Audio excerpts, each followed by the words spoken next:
Make things even more difficult for one precinct.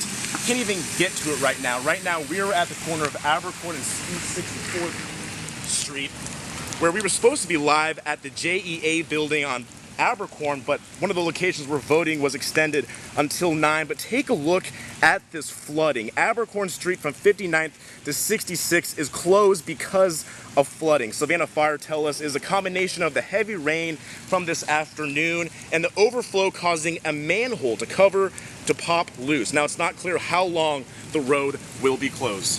In Savannah, Jackson Kurtz, WJCL 22 News.